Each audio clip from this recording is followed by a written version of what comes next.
மாவட்டம் வந்தவாசி அருகே வித்யா கணபதி ஆலய மகா கும்பாபிஷேகம் சிறப்பாக நடைபெற்றது. திருவண்ணாமலை மாவட்டம் வந்தவாசி அடுத்த பொன்னூரில் அமைந்துள்ள ஸ்ரீ வித்யா கணபதி ஆலய மகா கும்பாபிஷேகம் சிறப்பாக நடைபெற்றது. இதையொட்டி கோவில் முழுவதும் புனரமைக்கப்பட்டு யாக பூஜைகள் நடைபெற்றது. இதையடுத்து வேத விற்பனர்கள் மந்திரம் முழங்க புனித நீர் கொண்டு செல்லப்பட்டு விமான கலசத்தில் புனித நீர் ஊற்றப்பட்டு மேல்மருவத்தூர் ஆதிபராசக்தி சித்தர் வீர செந்தில் அடிகளார் கும்பாபிஷேகத்தை நடத்தி வைத்தார்.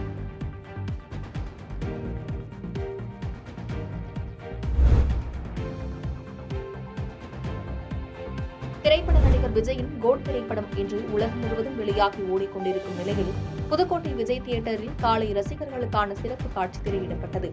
படம் துவக்கம் முதல் ஆடியோ சரியாக கேட்காததால் ரசிகர்கள் சத்தம் போட்டுள்ளனர். அதனைத் தொடர்ந்து இயந்திர கோளாறு ஏற்பட்டு பாதியிலேயே திரைப்படம் நிறுத்தப்பட்டது. இதனால் அதிர்ச்சியடைந்த ரசிகர்கள் தியேட்டர் உள்ளே அமர்ந்துள்ளனர். இதனால் 12 மணி காட்சி ரத்து செய்யப்பட்டதால் ரசிகர்கள் கொந்தளித்து சத்தம் போட ஆரம்பித்ததால் பரபரப்பு ஏற்பட்டது.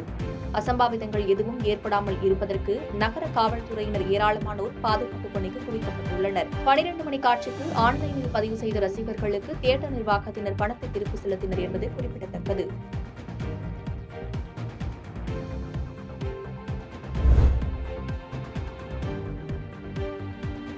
திண்டுக்கல் மாவட்டம் பழனியில் தேசிய ஆசிரியர் தினம் மற்றும் வ.உ.சி. பிறந்த நாளை முன்னிட்டு கண்விழி தானம் விழிப்புணர்வு பேரணி நடைபெற்றது.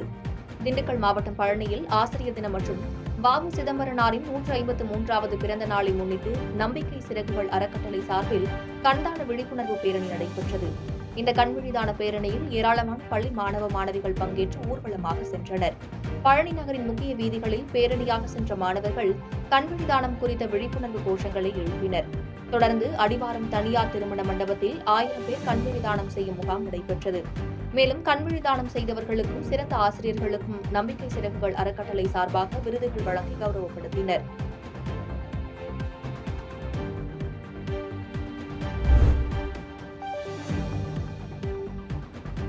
தருமபுரி மாவட்டம் பெண்ணாகரத்தை சேர்ந்தவர்கள் அசோக்குமார், ராமச்சந்திரன் இருவரும் பூச்செடி வியாபாரம் செய்து வருகின்றனர். கடந்த ஆகஸ்ட் 24ஆம் தேதி பூச்செடி வியாபாரம் செய்வதற்காக பூச்செடிகளை சரக்கு ஆட்டோவில் ஏற்றிக் கொண்டு சென்று கந்தம்பாளையம் வாரசந்தையில் விற்றுக் கொண்டிருந்தனர். அப்போது மாலை சரக்கு வண்டியை வாரசந்தையில் நிறுத்திவிட்டு டீ குடிப்பதற்காக சென்று திரும்பி வந்து பார்த்தபோது சரக்கு ஆட்டோவை காணவில்லை. இதனை கண்டு அதிர்ச்சியடைந்த அசோக்குமார் மற்றும் ராமச்சந்திரன் ஆகிய இருவரும் நல்லூர் காவல் நிலையத்தில் புகார் அளித்துள்ளனர். புகாரின் பேரில் வழக்கு பதிவு செய்து விசாரித்து வந்த காவல்துறையினர் சரக்கு ஆட்டோவை திருடி சென்ற நபர்களை மடக்கி பிடித்தனர். பின்பு காவல் நிலையத்திற்கு அழைத்து வந்து விசாரித்த போது இருவரும் விழுப்புரம் மாவட்டம் கோட்டக்குப்பத்தை சேர்ந்த சரவணன், பரமத்தி வேலூரை சேர்ந்த வேங்கன் என தெரியவந்தது. இருவர் மீதும் போலீசார் வழக்கு பதிவு செய்து சிறையில் அடைத்தனர். திருடி சென்ற சரக்கு ஆட்டோவை மீட்டு உரிமையாளர்களிடம் ஒப்படைத்தனர்.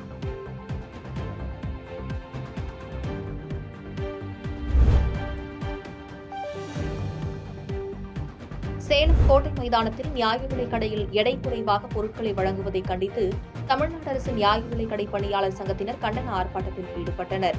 தமிழகத்தில் கூட்டுறவுத்துறையின் கட்டுப்பாட்டில் இயங்கி வரும் நியாய விலைக் கடையில் பணிபுரியும் ஊழியர்கள் தங்களின் கோரிக்கைகளை வலியுறுத்தி பல்வேறு போராட்டத்தில் ஈடுபட்டு வருகின்றனர்.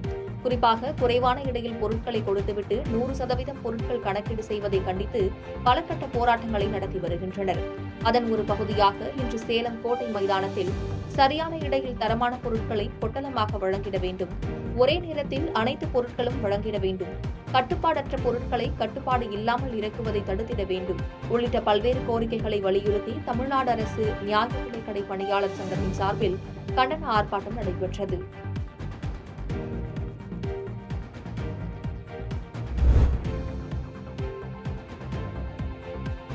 சத்திநாயக்கன்பாளையம் கிராமத்தில் கத்தியால் வெட்டப்பட்ட உயிரிழந்த சிறுமி தஸ்மிதா குடும்பத்திற்கு முதலமைச்சரின் பொது நிவாரண நிதி காசோலை வழங்கப்பட்டது.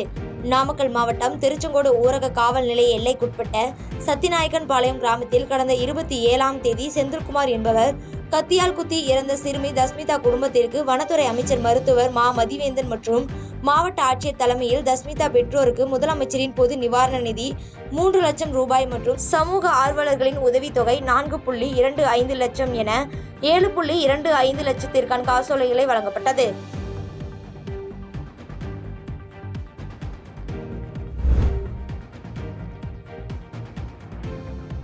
கன்னியாகுமரி மாவட்டத்தில் ஆரோக்கியம் முதல் நீரோடி வரை உள்ள கடல் பகுதிகளில் கடலோர காவல் படையினர் சாகர் கவாச் என்ற நவீன படகுகளில் ரோந்து பணிகளில் ஈடுபட்டு வருகின்றனர்.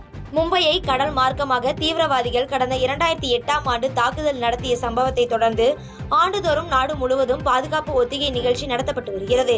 அந்த வகையில் நாட்டில் கடலோர காவல் படை, மரைன் போலீசார், மத்திய தொழில் பாதுகாப்பு படையினர், கியூ பிரிவு, மத்திய மாநில உளவுப்படை ஆகிய பிரிவினர் இந்த பாதுகாப்பு ஒத்திகை நிகழ்ச்சியில் ஈடுபட்டு வருகின்றனர்.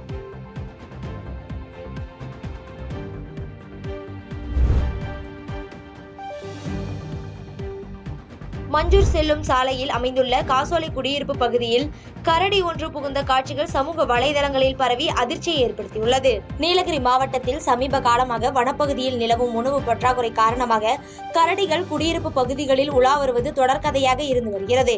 அவ்வாறு குன்னூரில் இருந்து மஞ்சூர் செல்லும் சாலையில் அமைந்துள்ள காசோலை குடியிருப்பு பகுதியில் அதிகாலை நேரத்தில் கரடி ஒன்று குடியிருப்பு பகுதியில் உலா வந்து குடியிருப்பு பகுதியில் இருந்த கரையான் புற்றை சேதப்படுத்தி அதிலிருந்த கரையான்களை சாப்பிட்டுள்ளது. இதனால் குடியிருப்பு வாசிகள் அச்சமடைந்துள்ள நிலையில் வனத்துறையினர் காசோலை குடியிருப்பு பகுதியில் உலாவரும் கரடியின் நடமாட்டத்தை கண்காணித்து கூண்டு வைத்து பிடித்து அடர்ந்த வனப்பகுதிக்குள் விட நடவடிக்கை எடுக்க வேண்டும் என அப்பகுதி மக்கள் கோரிக்கை வைத்துள்ளனர்.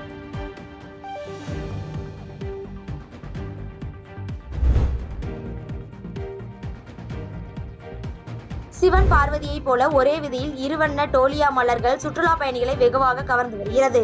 இயற்கை எழில் கொஞ்சும் நீலகிரி மாவட்டத்திற்கு நாள்தோறும் ஏராளமான சுற்றுலா பயணிகள் வெளி மாநிலங்கள் மற்றும் வெளிநாடுகளில் இருந்தும் வருகை புரிவது வழக்கம். அந்த வகையில் உலக புகழ்பெற்ற அரசு தாவரவியல் பூங்காவில் 2ஆம் சீசனுக்கான பணிகள் மும்முரமாக நடைபெற்று வருகிறது.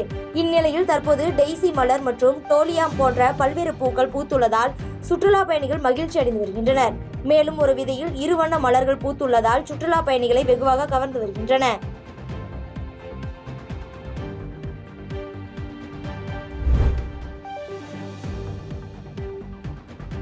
நடிகர் விஜயின் திரைப்படம் வெளியான நிலையில் திரையரங்கில் ரசிகர்கள் பட்டாசு வெடித்தும் இனிப்பு வழங்கியும் ஏஜிஎஸ் தயாரிப்பில் வெங்கட் பிரபு இயக்கத்தில் நடிகர் விஜய் மாறுபட்ட வேடங்களில் நடித்துள்ள கோட் திரைப்படம் இன்று உலகம் முழுவதும் வெளியானது. இதனையடுத்து கடலூரில் உள்ள வேல்முருகன் திரையரங்கில் விஜய் ரசிகர்கள் பட்டாசு வெடித்தும் இனிப்பு வழங்கியும் பேண்ட் வாத்தியங்கள் இசைத்தும் கொண்டாடி வருகின்றனர். பாதகம் செய்பவரை கண்டால் நாம் பயங்கொள்ளலாகாது பாப்பா, மோதி மிதித்து விடு பாப்பா, அவர் முகத்தில் உமிழ்ந்து விடு பாப்பா. அண்மை செய்திகளை உடனுக்குடன் தெரிந்து கொள்ள இணைந்திருங்கள் இயம்நாடு தொலைக்காட்சியுடன்.